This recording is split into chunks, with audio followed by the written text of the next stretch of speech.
సుందర అమ్మవారి గుడిలోకి వెళ్ళి అయ్యా ఓసారి అమ్మవారి విగ్రహం వెనకాతలకు ఎడతానండి అని మీరంటే పంపుతారా?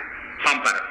మరి మీరు ఎప్పుడు చూస్తారు? ఇంకా అందుకే దర్పణ దర్శనము అని ఒకటి చేయిస్తూ ఉంటారు. సరే, అది పక్కన పెట్టండి. ఇది మీరు ధ్యానము చేత మాత్రమే అనుభవించవలే. అందుకని ఆ నామం ఏమిటి?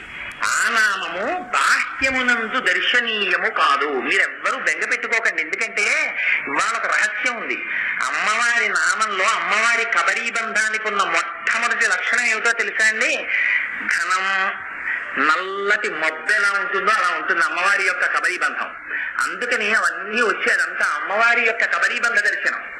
అందుకని అది కురిసిన లక్షణం జిగురు జిగురుగా అలాగే ఉంటుంది. అమ్మవారిది ఆ నూనె రాసి మెరిసిపోతున్నట్టుగా ఉంటుంది.